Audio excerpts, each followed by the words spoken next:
мұсылман адамға зиян тигізбеу деген. Жалпы мұсылман адам былай тұрсын, кез келген адамға зиян тигізбеу деген тақырып қой. Енді бірінші хадисті бастаймыз. Бисмилlah. Ан Аби Хурайра радияллаху та'ала анху. Ан Расулиллахи саллаллаху алейхи ва саллям. Абу Хурайра радияллаху анхудан жеткен хадисте пайғамбарымыз саллаллаху алейхи ва саллямның былай деп айтқанын бізге жеткізеді. Егер де араларыңда біреулеріңде бір бауырларыңда бір зиян кетіп қалса, болмаса бір малды тартып алу деген секілді кетіп қалса араларыңда, сондай жағдай болса дейді, онда сендер оны қазір адал қылып алыңдар дейді. Осы күні адал қылып алыңдар дейді. Себебі ертең адал қылатын күн болады, бірақ та ол кезде не болмайды? Адамда не дирхам ақша болмайды ол кезде. Ол қандай күнді меңзеп тұр пайғамбарымыз саллаллаху алейхи ва саллям? Қиямет күнін меңзеп тұр пайғамбарымыз. Қазір ақша бар ма қолыңда?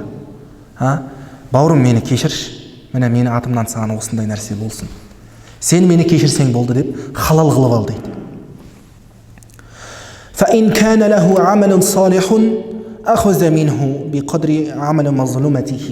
Егерде жаңағы зұлымдық жасаған адамда жақсы амал болатын болса, онда жаңағы зұлымдық жасағанның мөлшері қандай болды? Сондай мөлшерде сауапты амалы жаңағы зардап шеккенге беріледі дейді. وَإِنْ لَمْ يَكُنْ لَهُ عَمَلٌ أَخَذَ مِنْ سَيِّئَاتِهِ فَحَمَلَتْ عَلَيْهِ. Егерде жақсы амал болмайтын болса жаңағы кісіде, онда зардап шеккен адамның күнәлі істерін алады да, жаңағы мөлшерде ана кісіге жүктеп қояды екен. Сенің нең жоқ, амалың жоқ мына кісіге беретін. Демек, оның жаманшылықтарын сен көтермелейсің дейді екен. Күнәсін көтереді. Бірақ та не үшін? Осы дүниеде оны ренжітіп қойғаны үшін екен. Енді мына жақта басқа бір риуаяттағы сөздерді келтіріпті, бірақ та бұл басқа риуаятта. Сумма юлаққа финнар. Бірақ та содан кейін оның енді амалы жоқ қой, жақсы амалы жоқ қой. Жаман амалдарды оған қосып беріп жатыр да үстіне. Одан кейін барып оны тозаққа тастайды. Енді бұл ауыр. Бірақ та бұл басқа риуаятта келген. Келесі Абу Хурайра радияллаху анхудан жеткен хадисте пайғамбарымыздың былай деп айтқанын айтады. Атадруна манил муфлис фи уммати. Сендер білесіңдер ма? Менің үмметімнен пақыр қалтасында жалпы дымы жоқ кім деп сұрақ қояды пайғамбарымыз саллаллаху алейхи ва саллям. Сонда қасындағы сахабалар, енді дымы жоқ адам болатын болса, онда оның ақшасы жоқ дейді. Дирхамы да жоқ, не динары да жоқ дейді. Сонда пайғамбарымыз саллаллаху алейхи ва саллям айтады, енді пақыр деп менің үмметімнен ол мыналар дейді. Аллази яти яумул қияма би салатихи ва закатихи. Ол адам қиямет күні өзінің намазымен келеді. Намаз оқыған дүниеде сол амалы болады ода. Зекетімен келеді, зекет берген, ол бай болған. Жалпы зекет берген. Сол зекетімен келеді. Ораза тұтқан, сол оразасымен келеді қияметте. Бірақ та ол дүниеде жүргенде мынаны жамандаған екен, мынау туралы ғайбат айтқан екен, біреуді ұрып қойған екен дүниеде жүргенде. Біреудің малын тартып алып жеп қойған екен. فَيُعْطِي هَذَا مِنْ حَسَنَاتِهِ. Енді жаңағы үстіде айтқан хадистегідей, оның жақсы амалдары кімге зардап көрсетті жаңағы кісі? Бүкіліне таратылып шығады.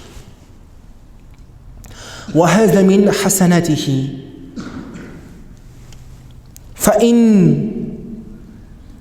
فإن فنيت حسناته قبل أن يقضي ما عليه أخذ من خطاياهم وطرحت عليه ثم طرح في النار. жаңағы үстіде айтқанда, егер де ода жаңағы іс амалдары қалмайтын болса, енді ойлаңыздаршы, ол қаншама жыл намаз оқыды, қаншама зекет берді, қаншама ораза тұтты, бірақ та дүниеде жүргенде айналасындағы адамдармен дұрыс болмады. Оған ұнамайтын еді біреудің жүрісі, біреудің тұрысы ұнамайтын еді. Ол айналып кеп біреуді жамандайтын еді, біреуге зардап көрсететін еді, бірақ та сол бүкіл іс амалдары кетті да. Енді оған қалып тұрғаны тек олардың жаман күнәларын не істеу, соның мойнына жүктеу болды. Енді оның іс амалдары жоқ, жақсы іс амалдары. Біреудің қателіктері оған жазылып жатыр. Оның жағдайы не болды? Алла Тағаланың рахымы сол жерде болмайтын болса, онда ол қайқа кетеді? Тозаққа кетеді екен. Алла сақтасын. قال الفقيه رحمه الله تعالى أبو الليث السمرقندي الله оған разы болсын, Алла оны рахмына алсын, мынандай бір сөздер айтады. ليس شيء من الذنوب أعظم من الظلم дейді. Күнәлердің ішіндегі ең ұлығы, ең үлкен күнә мынау біреуге жасаған зұлымдықтан артығы жоқ дейді. Себебі, егерде сенің араңмен Алланың алдындағы, Алланың арасындағы күнә болатын болса, Алла Тағала оны не істейді? Жасырып қояды дейді. Алла Тағала жасырып қояды оны. Бәлки Алла Тағала оны кешіріп жібереді. فإذا كان الذنب بينك وبين العباد فلا حيلة لك سوى رضا الخصم. Егерде сенің араңмен және де басқа бір адамның арасында сол зұлымдық болатын болса, ол жерде Алла Тағаланың әділдігі. Алла Тағала не дейді? Мен бұл жерде дым істемеймін, сен не істеуің керек?